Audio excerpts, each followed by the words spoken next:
Hi, everyone. So I'd like to introduce Larry Hedges.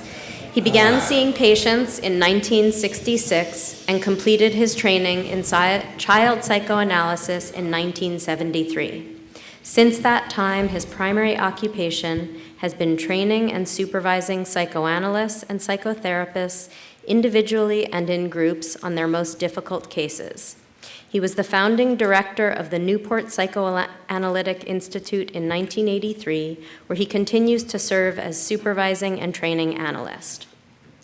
Throughout his career, Dr. Hedges has provided continuing education courses for psychotherapists throughout the United States and abroad. He has consulted or served as expert witness on more than 400 complaints against psychotherapists in 20 states and has published 19 books on various topics of interest to psychoanalysts and psychoanalytic psychotherapists, three of which have received the Gradiva Award.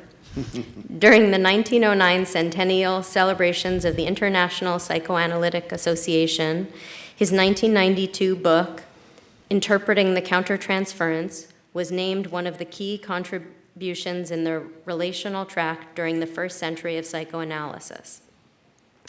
Clearly, it's not during 1909, but in 2015, Dr. Hedges was distinguished by being awarded honorary membership in the American Psychoanalytic Association for his many contributions to psychoanalysis through the years. Welcome, Larry. Thank you. Thank you, Jessica.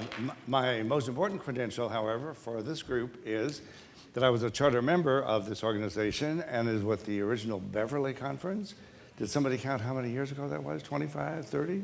Long, long time ago. And I've seen a number of you over the years at these conferences, and I've participated. I've also been on the editorial board of the journal for this association. And I don't do a lot of work, but every now and then there's an article that has some psychodynamic formulations, and that's the one that gets sent to me. And so I've just really enjoyed being a part of this organization, and I've enjoyed presenting over the years. And I had a really good time yesterday with a small group of people. It was a 7-hour course on suicidology. So we took the whole day talking about the happy subject of suicide. Okay. So what I want to do today is to talk about intersubjectivity. One of the things I like about conferences here is that every time there's another presenter and another workshop, there's another slant on what it is we do, a different angle. And so the angle that I want to present to you today comes under the rubric of intersubjectivity. And let me unpack a bit what that is. Let's see. Intersubjectivity, then, the thesis I'm going to have today is that intersubjectivity offers a fresh point of view or a fresh vantage point on sexual pleasure. And the emphasis today is going to be on sexual pleasure. The artist here of Pierce Venable, I think, captures the theme of where I want to go today, which is we've got the heat of sexuality, the fire of the body. We've got then but two people with this interconnection.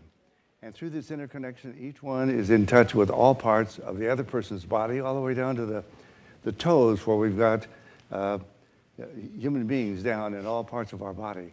And so the theme there is how sexual pleasure can be increased or enjoyed more by two people being fully in touch with each other's subjective world.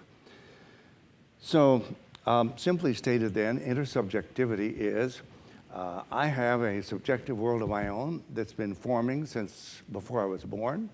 You have a subjective world of your own. And when we get together, somehow or another, something else begins to happen. And that gets called intersubjectivity. The psychoanalysts want to call it the analytic third. That is, there's a force between two people that gets going as a relationship gets going. And is this intersubjective force then that gets referred to in a number of different ways. But the key feature of this is going to be the intersubjective field and how it engages all of us. So that these formulations then of intersubjectivity or relational psychotherapy And I'm thinking right now, we're all, in all of our different forms of psychotherapy, we're experiencing kind of the cutting edge with the word relational, relational, relational. And I think that's so important for us because our bodies are not our own. We live in bodies that are continuously evolving, continuously relating to other people.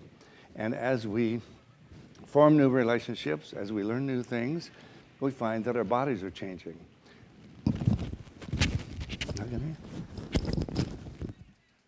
All right, is that better? All right, better? I didn't know it was bad, I can't tell. So that the assumption or the idea, the formulations of intersubjectivity of relationship in psychotherapy rest upon the assumption that we are continuously changing, continuously growing, and this goes through every day of our lives. And I don't know about you, but when I went to graduate school, it was just assumed that we had a brain and a head. We were born with it, and somehow through behavioral conditioning, we learned to be good people. And at this point in time, we've given that up.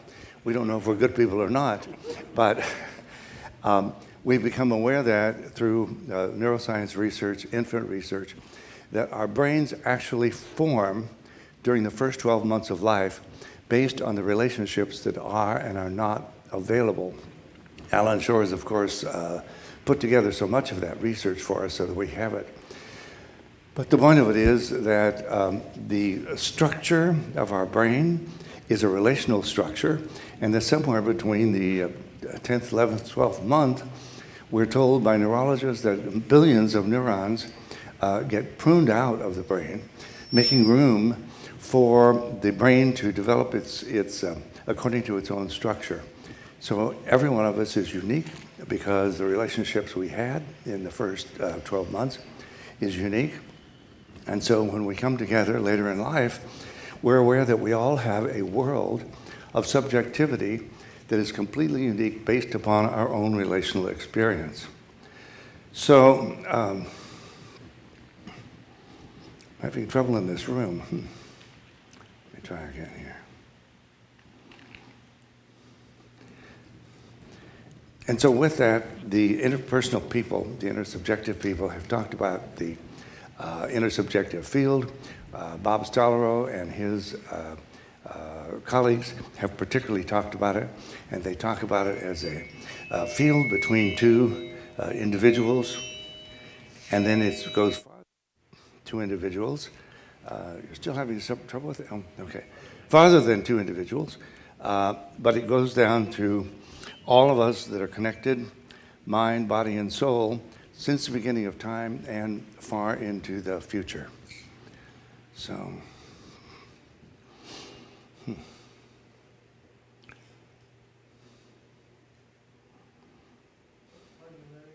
it's a. I'm sorry. Feedback comes from this one. Oh, okay. Oh, I see. I shouldn't stand right in front of them. All right. Okay. Well, all right. I've learned that in every room that I work, the technology is always different. And so, all right. So one of the clearest formulations then is that of Bob Stollerow, and the idea is then that intersubjective refers to any psychological field formed by interacting worlds of experience. Each of us has a world of experience, and when we get together and interact, there's a field. The subjectivity of sexual experience is understood then as a critical aspect of the intersubjective field. So again, this is a different angle of looking at the subject of sexual pleasure. The main experience of intersubjectivity is one of being with rather than one of looking at or studying. So when we take the idea of intersubjectivity to psychotherapy, we're no longer looking at people as patients or clients or someone out there with problems. We're rather saying that we are together and we're trying to be with other people in their subjective world in the way that they experience it. Now, it sounds very easy, and yet if you think for a minute, it's not. It doesn't matter if we're talking about our partners, our children, our clients, our colleagues, it's very difficult to have a feel for what the other person's inner world is actually like. And one of the things that we do as psychotherapists is to spend a great deal of time listening very carefully, trying to understand the source and the roots of the ways that people are talking to us and the things they have to share with us. So sameness and difference then exist simultaneously in relation to the intersubjective. Now, and so the tension is that of mutual recognition. I'm changing your slides, but not mine, huh? All right. So the goal then of therapy, and in a certain sense, the goal of any intimate relationship, is to be evolving, co-constructed intersubjectivity as we come to recognize the other and to know themselves more fully in order to attain more creativity, flexibility, freedom, and passion. Okay, I found this on the web for Hold evolving up. flexibility. How's that? Siri, huh? Okay, so I want to take a quick look at 2 or 3 different perspectives or 2 or 3 different ways of thinking that affect our understanding of intersubjectivity. And the first one is neuroscience, and of course you heard from Alan yesterday, and he's skillfully put together thousands of studies for us that help us understand. The centerpiece of Alan's work, as you know, is mutual affect regulation. It took him many years to evolve this in different ways, and by the time he finally comes out and says it, we begin to realize, oh, of course, why didn't we know this all along? So that it's through right brain to right brain channels, and then Dan Siegel has done a similar kind of job. He's amassed research on the whole neurobiological development, and he's clear that development is guided by the interpersonal processes through the life cycle. Dan Siegel is also a champion of the idea that mind isn't in our heads. Mind isn't just between you and me. Mind isn't biological. It isn't neurological. Mind is something that the human race has been carrying since the beginning of human time. And it has to do with culture. It has to do with many of the other things that we heard this morning of interactive pieces. So the mind is a combination of our physiology plus our tradition of thousands of years of human development. So the human brain and neurological systems are actually formed according to the relationships. I want to talk a minute about shame because actually Alan Shore has been very helpful in talking about this. Shore makes a case for the abrupt change that occurs in infant and maternal behavior as the interpersonal focus shifts from the early pleasure principle to the later reality principle. And here's Alan speaking. At 10 months, 90% of maternal behavior consists of affection, play, and caregiving. In sharp contrast, the mother of the 13 to 17-month-old child expresses a prohibition on the average of every 9 minutes. So can you hear that? No, don't do that. Come back here. Okay. In the second year, the mother now changes as a caregiver to a socialization agent. And she must now persuade the child to inhibit many of the things that the child enjoys, unrestricted exploration, tantrums, bladder and bowel control. The child enjoys all these things, but the mothering people of this particular child have to persuade the child to restrict these kinds of things. And Shore says, how is it that this socialization process is achieved? And his answer is shame, that a specific inhibitor of the activated ongoing affects of interest, excitement, and enjoyment, joy. Shame reduces them, self-exposure and exploration, powered by these positive effects. Now, I want to point out the implication of this.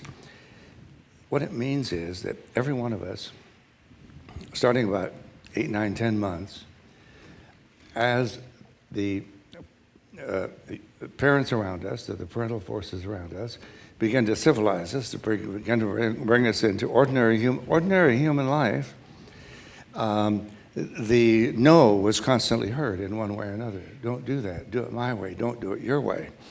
And so Alan's neurophysiological definition of shame is the response what the child instantly feels when the child is told not to do something that the child wants to do. Let's look at it in his words here. Okay. Okay.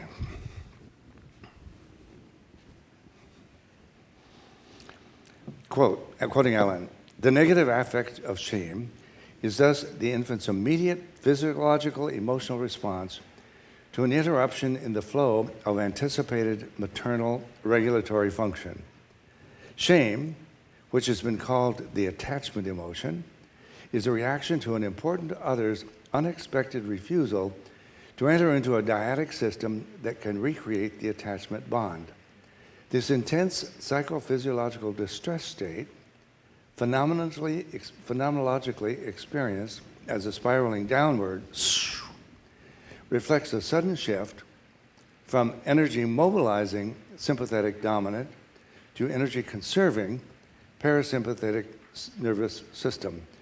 So he's really saying that the moment a child is told, you can't do that or don't do that, come this way, do it my way, there is a disruption in the positive sympathetic nervous system, and it's an instantaneous one. It's like a pinprick of a balloon. The child is suddenly deflated. Now, we don't have to go to infancy to understand that. This happens to us often enough in various relationships where we're looking forward to something, hoping for something, and suddenly it's not going to happen, and we're aware of that instant pinprick disappointment that we have. But in early development, of course, it's very important. Now, when we realize that this is a normal part of human development, feeling shame, feeling disappointment, feeling the pinprick that goes, then we begin to realize that our entire lives, all of us, have this as a foundational response. Now, we move ahead and do other things, but it's always there as a part of the scaffolding of our mind because it has been established so early. So in such a psychological state, he says,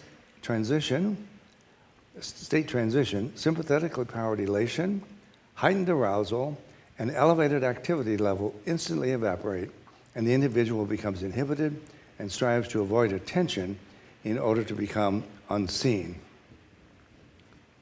So, just how and how much each of us were subjected to physiologically disabling experiences of shame has a lot to do with many other things that happen later on in our life, and this is going to particularly have implications for the pleasurable aspects of our sexual lives, of our sexual engagements. That is, we're well aware that in various ways we all have, and no doubt continue in various ways, to experience shame regarding sexual pleasure. And so when we're working with people, we can expect that as a normal part of the experience. So neuropsychologist Stephen Porges, whom you heard this morning, you heard his, it was really wonderful for me because I followed his work for a long time, and the minute his book came out, I had it. And so hearing this morning really update things was wonderful. He was from the University of Illinois, now North Carolina, and he introduces the concept of neuroception to indicate how the nervous system evaluates interpersonal situations as potentially dangerous, painful, or safe in pleasure. Let's see. I'm not getting my slide transitions. Okay. Quoting Stephen, "A child or an adult's nervous system may detect danger or a threat to life when the child enters a new environment or meets a strange person. Cognitively, there's no reason for them to be frightened, but often, even if they try to understand this, their body betrays them. Sometimes this betrayal is private. Only they are aware that their hearts are beating fast and contracting with such force that they start this way. For others, the responses are more overt. To create relationships, humans must subdue these defensive reactions to engage, attach, and form lasting social bonds. In the presence of a safe person, the active inhibition of the brain areas that control defense strategies provides an opportunity for social behavior to occur spontaneously. And you heard him elaborate that considerably this morning, that the natural state of things is to be prepared for predators. And we certainly know there's plenty of predators in our environment. And so it takes then the whole element of trust, of being able to inhibit the natural, normal avoidance response. So, in contrast, when situations appear risky, brain circuits that regulate defense strategies are activated. Social approaches are met with aggressive behavior or withdrawal.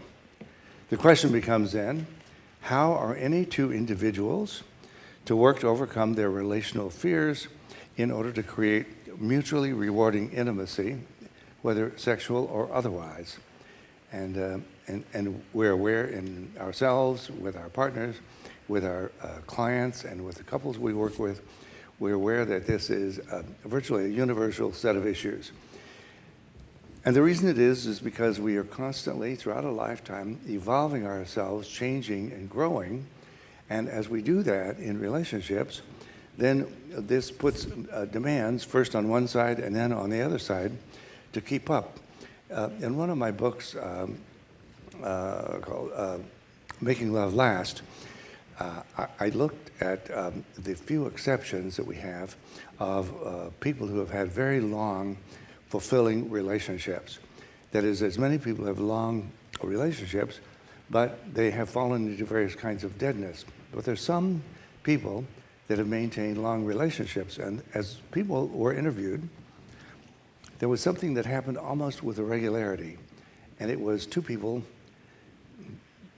been together for many years, enjoy themselves, enjoy a rich sexual life, and at breakfast, while they're munching on their toast and having coffee, they look into each other's eyes, and the question is, who are you today? Meaning, we had some things happen yesterday.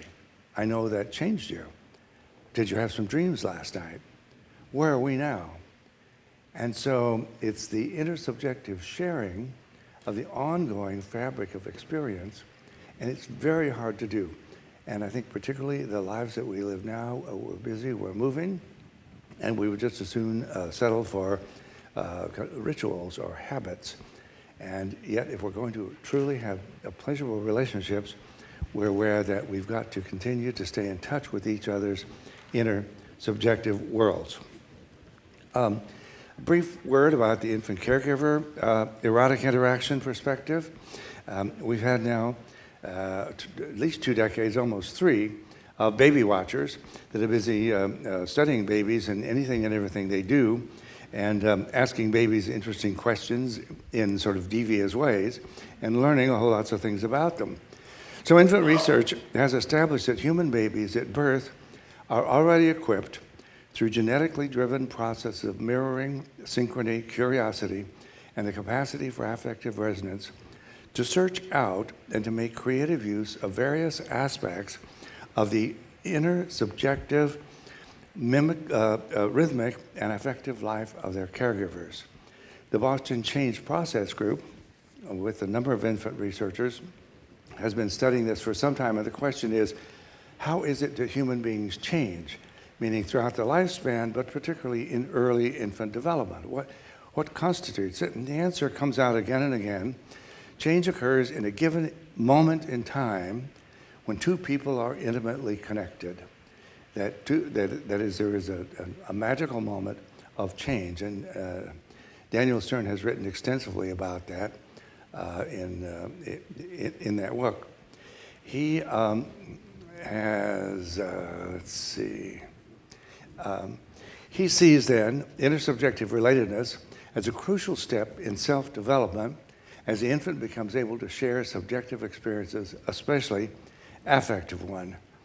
And further, Stern has come to consider the capacity and the drive for intersubjective communication as innate and present from birth. I think, to my knowledge, he's the first person brave enough to actually say that we are born with a genetic drive to find out what's going on in those out there. And as we begin to think about it, we begin to realize babies are questing. Babies do want to know, and babies have ways of finding out. And they're very effective. So special interest, of course, in considering the origins of mutual sexual regulation are the infant studies that involve both mimicry and affect mirroring. That is, parents' use of facial and vocal representations to mimic the child and to give the child a back and forth interaction. So, thus, the self is not merely influenced or open to environmental regulation, but the self is actually constituted through these various mirroring devices. Those relational processes are foundational for later experiences of sexual pleasure as intersubjectively generated and reciprocally shared. Now, I'm hoping that as I'm going through this, in your mind, you're kind of wondering in your life, with your partner or with your clients or friends, what does intersubjective sharing actually look like in a concrete level? And I can't answer that for you because every couple's got to do that, because each couple's got two subjective worlds, and then they have co-created a third intersubjective world. So what are the important things that need to come out in that world? Does a relating couple that's interested in having a live sexual relationship, is it necessary to talk about their sexual dreams, their sexual fantasies? Is it necessary or helpful for a relating couple to begin talking about their own sexual attractions? We were at a dinner and I noticed that you were looking at that woman. Did you like her? And to be able to say, well, yes, as a matter of fact, I did.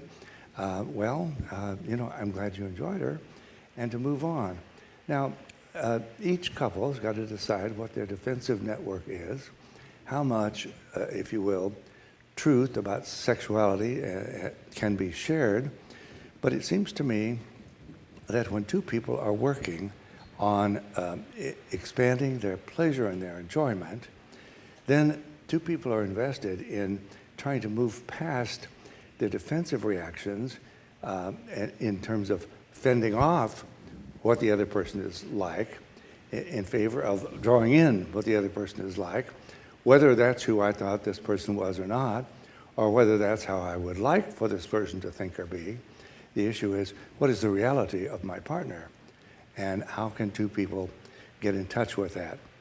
I myself personally favor maximal sharing of sexual thoughts, fantasies, attractions in a relationship. I think it can be done, but it's not always possible or desirable. So each couple's got to work on that for themselves. Jessica Benjamin from New York University says, these early internalized schemas of babies back and forth, schemas lead to expectations of closeness versus distance in relating, of matched and met versus violated and impinged upon experiences, and of an erotic dance, each relational schema being fundamental to mutual attunement and pleasure in adult sexuality, as well as to movements in mutual empathy in the analytic relationship. So Jessica Benjamin has picked up really on the habit of more of Europeans than Americans of talking about erotics as the back and forth sensual connections that people have. And that anytime there's a relationship, the question would be, what are the erotic aspects of the relationship? The juice that makes two people get together, enjoy each other as friends, as lovers, whatever. So erotics does not necessarily mean in this sense sex or sexuality. It means the sensual relationship between people. She further says, these early sensual experiences of mutual attunement, they become internalized as interactional or intersubjective schemas. When they reappear in later intimate relationships or in the therapy relationship, she refers them as the erotics of transference. That is, we all developed early in life various patterns or templates of how rewarding, exciting, pleasurable experiences with our caregivers, with our friends operate, and we take these templates into our intimate relationships, whether sexual or not, whether personal or psychotherapy, and they become erotics, and they become erotics that we transfer into the relationship. And the question there is, when we have two different subjectivities, each one transferring a different set of erotics into a relationship, how do these two people begin to share and come to enjoy, to take in, to be open to the erotic experiences, again, sexual and non-sexual, of the other person? How do we dare open ourselves up to the fullness of another human being when we've been so damaged in the course of growing up by people offering their fullness? So says Benjamin, in erotic union, this attunement can be so intense that the separation between self and other feels momentarily suspended, and a choreography emerges that is not reducible to the idea of reacting to the outside. She says, in erotic union, the point is to contact and be contacted by the other, apprehended as such.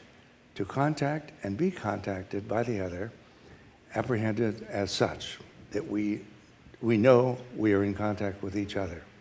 In erotic union, we can experience that form of mutual recognition in which both partners lose themselves in each other without loss of self. They lose self-consciousness without loss of awareness. Okay. So the description then of the intersubjective foundation of erotic life is decidedly different than the one that Freud bequeathed us. The one that Freud bequeathed us certainly is grounded in biology, but we're talking about biological drives, so that the tension comes from within the person. The relational view of erotics is quite different because the tension is between people. So that, yeah, of course, biology is there, but the important tension that's got to be worked out is a tension that exists between two subjective worlds and two people trying to find each other's subjective world.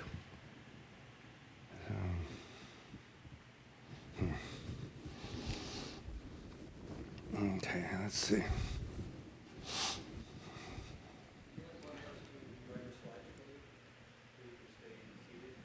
I'm sorry?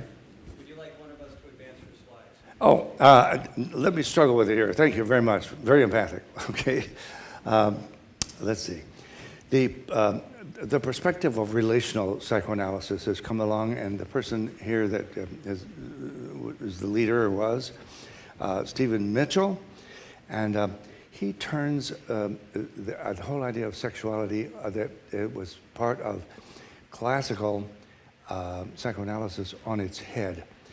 The traditional view is the internalized object relationships from childhood are transferred into adult relationships, and they memorialize infantile sexual conflicts.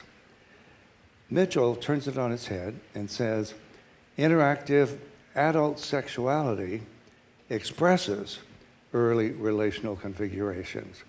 So it's really very important. It's an important distinction because it moves it into the relational realm. So stated different, Freud's is a bottom-up from biology, and the intersubjective one is a top-down, so that understanding that current intersubjective experiences of sexuality express prior learned relational possibilities for good or for ill. So heavily influenced by the feminist accent, the historically destructive male subject, female dominance split, the relationists emphasize that the human mind is not monadic, but it is dyadic in nature.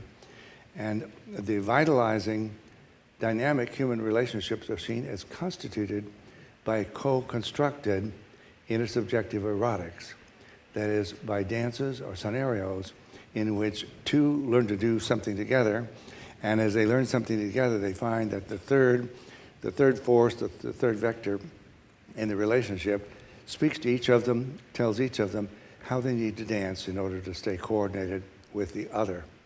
So relational psychoanalysis then encourages, through studying affective transactions in the ongoing therapeutic relationship itself, and in the relationship itself, but also in the parallel relationships outside, we are then looking for the relational templates. Let me say that in a slightly different way. Regardless of how you're practicing your work, one of the things we're listening for is what are the relational templates, the relational patterns that are operating in this person, that this person is bringing, the trauma from the past, whatever it may be, into current relationships, and how can we bring those into a here and now connection with you and me, and into conscious awareness. And it's the interpersonal psychoanalysts that have particularly talked about the dissociation of early experiences that were found unacceptable. And in the course of psychotherapy, we, neither one, the therapist nor the client, know exactly what is being dissociated, but as we go along the path in the woods, using Donnell Stern's metaphor, feeling little brambles along the way, at some point somebody says, oh wait, I think I know what's happening here. And it could be the client that has the insight, or it could be the therapist. It really doesn't matter. It's that two people are working to say, what's going on here anyway? And as we begin to understand what's going on here anyway, there's a certain sense of pleasure in that until we move on to other forms of dissociation. Recognition theory is particularly spoken of by Jessica Benjamin. Recognition theory suggests that human sexual pleasure can be progressively harnessed and expanded by a reciprocally relating couple as a special form of intersubjective engagement. I guess that's, to me, the important piece of today, is the idea that our sexuality and our pleasure in our sexuality can be harnessed and expanded by two people being committed to working on it together.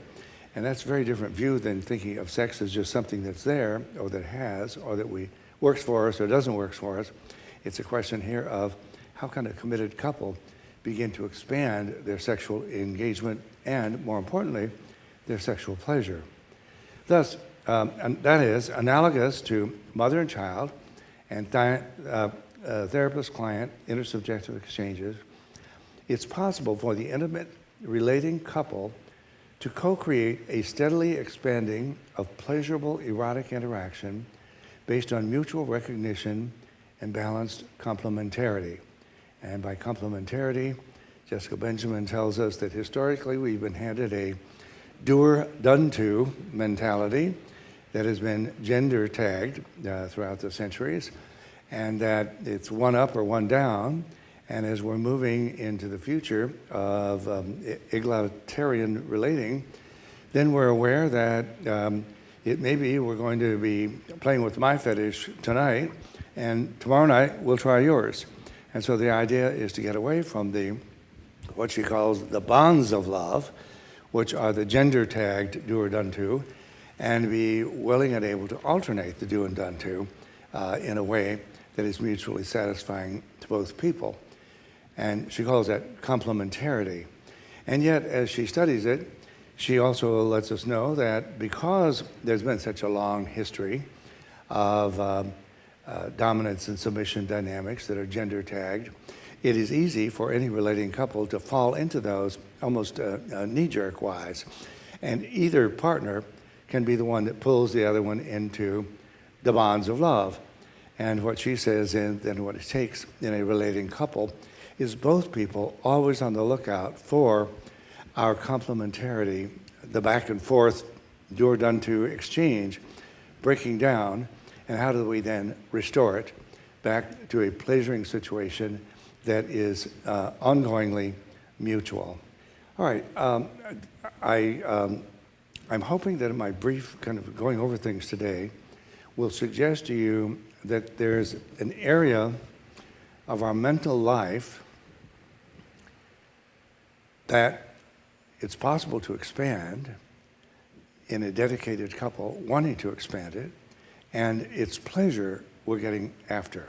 Sexual pleasure, relationship pleasure, pleasure in life, and two people getting together to expand that in whatever way they can.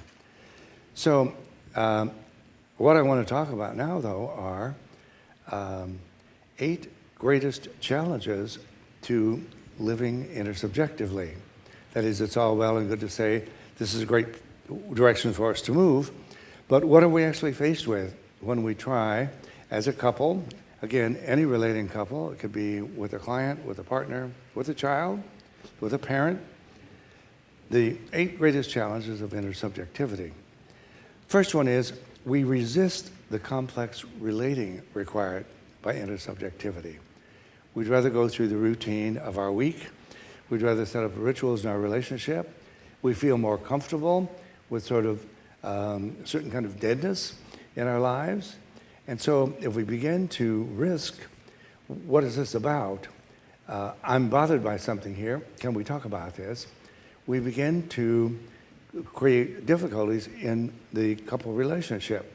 And most of you in this room have worked with couples, and you can see that as they come in, they're in sort of ritualized relationship, and they've run into some sort of difficulty with there. One or the other or both of them are not happy with the rituals they've set up.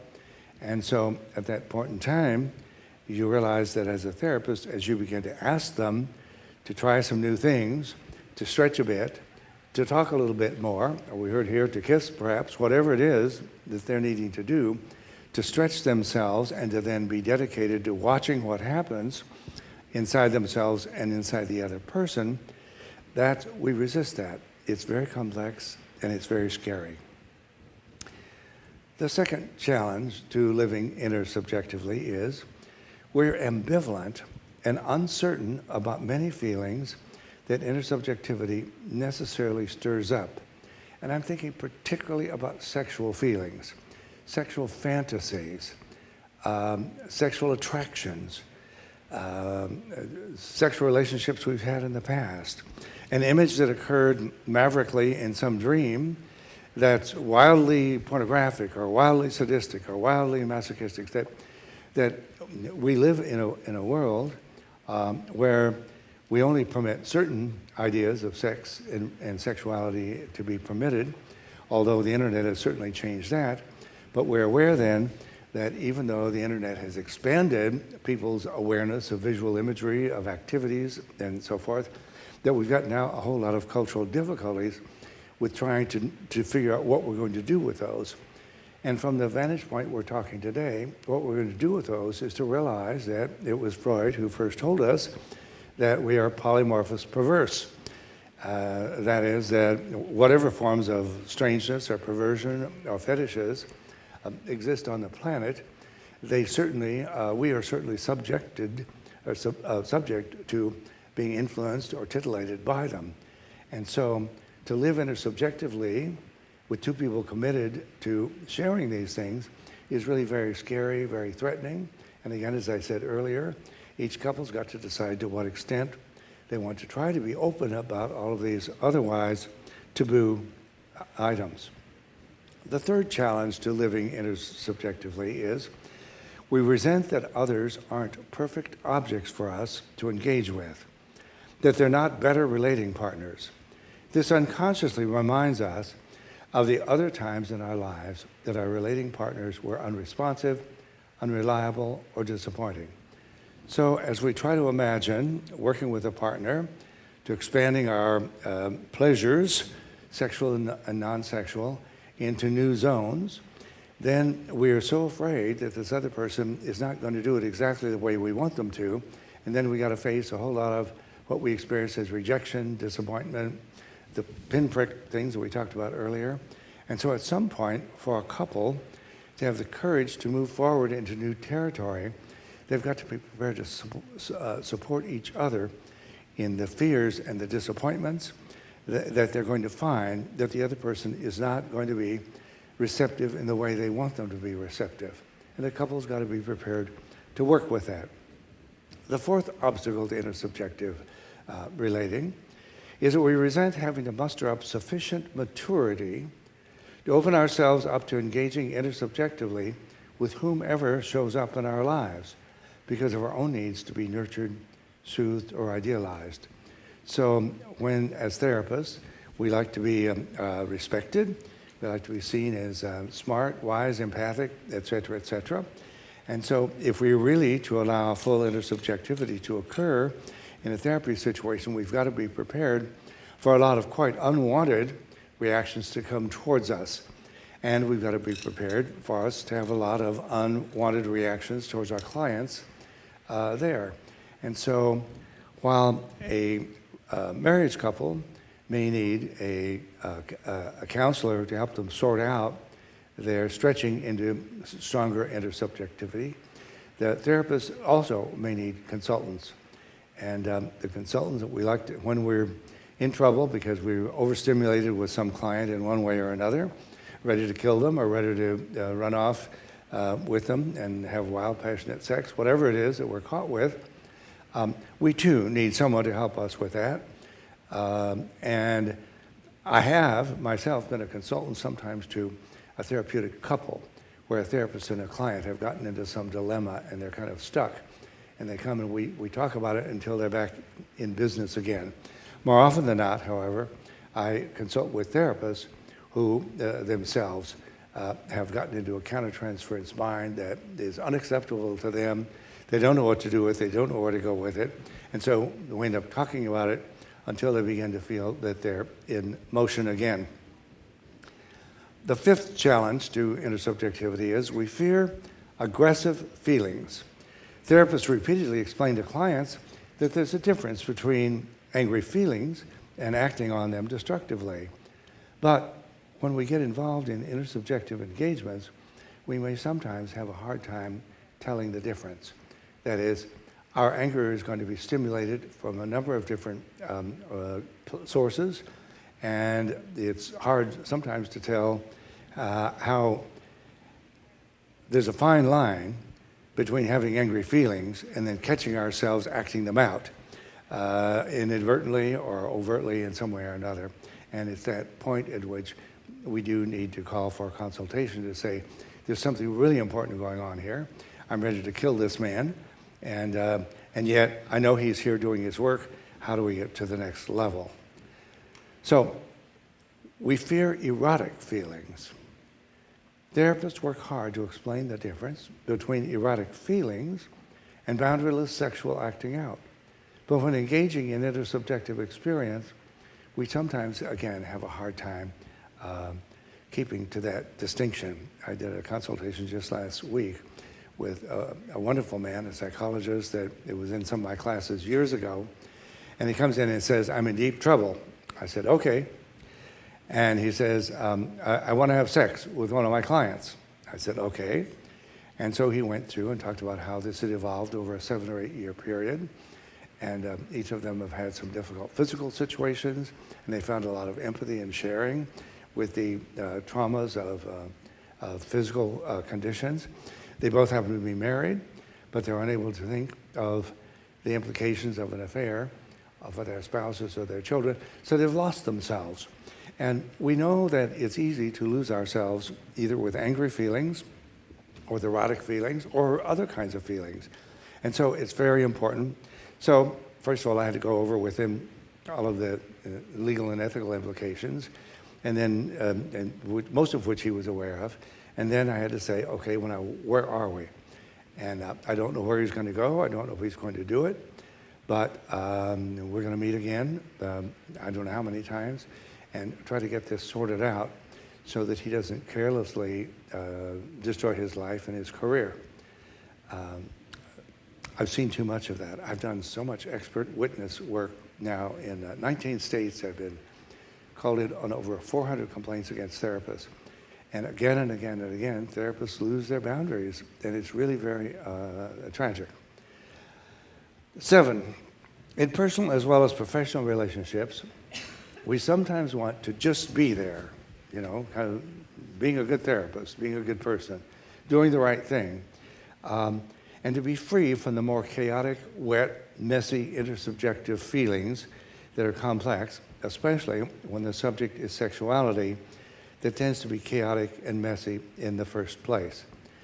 All of us like to live easy lives, and yet you've chosen the life of a psychotherapist, and there's nothing easy about it. It's like we're glad when we have some easy hours, but when we get deeply involved with our clients, we find that there are very rough times ahead. And it's at that point, of course, we need to be able to call on our colleagues to help us get through. The eighth and last challenge that I'm going to talk about is we're reluctant to enter into the subjective, personal, and sexual worlds of others. In supervising therapists over the years, I can't tell you how often it's been clear to me that there's a therapist that has politely accepted sort of the boundaries of what the person wants to talk about. And yet, clearly, there's a whole lot of private, personal things that need to be talked about, and that the client certainly knows need to be talked about. But for defensive reasons, both people collude in not going into the intersubjective world. And this is nowhere clearer than in patient sexuality. And I find it's very difficult for our therapists to just open, candid conversations. Well, no, wait, there's something going on between you and your wife in bed. What exactly is it? Okay, now be specific. I want to know the details because we've got some work to do here. And I think it's hard for a therapist to just talk turkey. And yet, that's what people come for, and that's what people expect of us. Understanding shame as an attachment emotion helps here.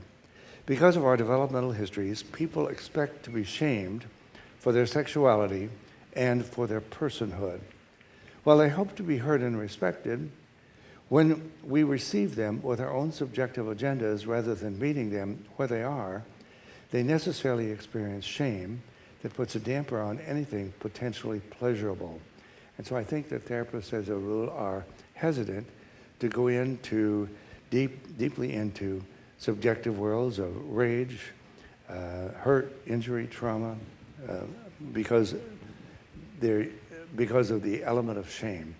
We know that shame is going to be there and that shame hurts. And so we've got to find ways of dealing with it.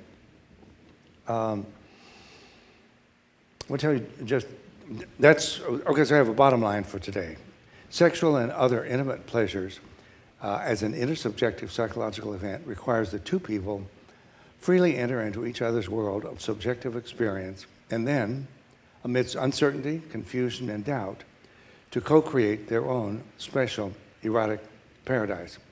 But I want to tell you a few more things about it. I hope you have a pen in your hands right now. I'm going to give you a website that you need to know. Everyone needs to know it.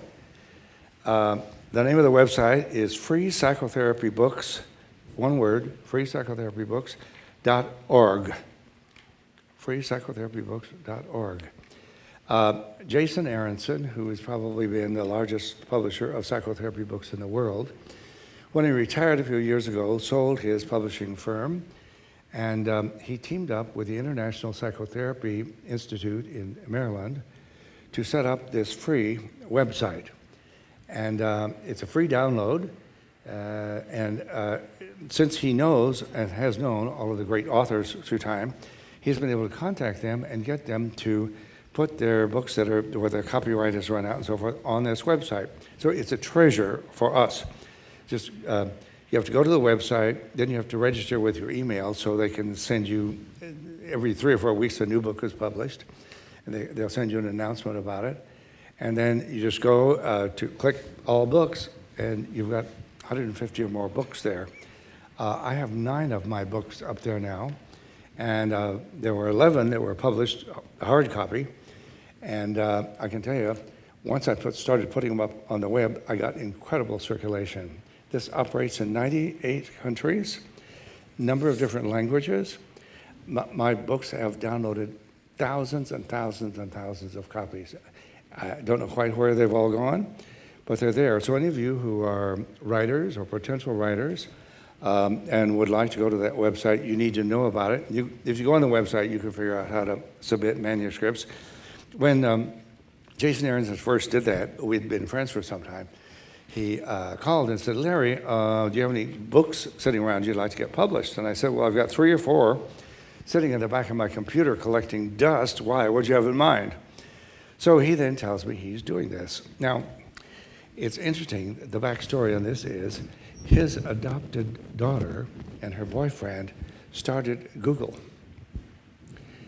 some years ago. And the whole idea behind that Google was we're going to have a lot of free things on a search engine, and then people will come, and then we'll figure out how to make money, which they did. Long since sold it. But he said, Larry, I thought they were nuts when they first started talking about giving away things. He said, but that's the world we live in now. We go every day on the internet. We expect to download all kinds of things.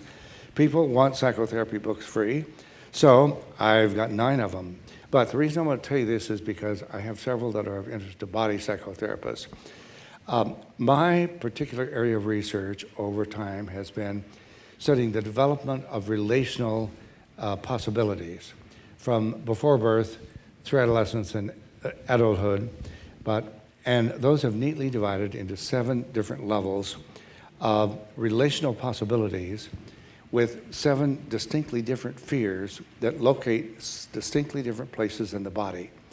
And so one of my download books is Facing Our Relational Fears, and then there's a parallel book that's a workbook with a lot of body exercises that Bob and Virginia Hilton were particularly helpful in working out with me. Actually, Al Lowen was the one that started me on it. So those are on there. Then I've subsequently, a year or 2 ago, I finally tackled the area of trauma. I haven't liked a lot of things about the way the trauma literature has evolved, and so I attacked it from the standpoint of these developmental levels. Again, 7 levels. You could have 70, but there's 7 neat watersheds of kinds of relational involvements from the simpler to the more complex, and what the fears associated with each of those are. And the assumption is, of course, we all have fears at every one of those levels. And in my trauma book, it's called Facing Our Developmental Traumas. It's assumed that we all have all kinds of traumas and that they become activated within our relationships. So I wanted to tell you about that website. And my book on suicide just went up last week. So it's the last one. So I encourage you to go to download it. And also, at the Beverly Conference many years ago, there were 2 token psychoanalysts, myself and Martha Stark. And you know Martha Stark's worth. She and I have parallel development. We're both doing similar kinds of things, formulating differently. We've remained very good friends all these years. And she has a number of her books that she's put up there as well. So let's see. I think I've said what I want to say. Thank you very much. It's okay.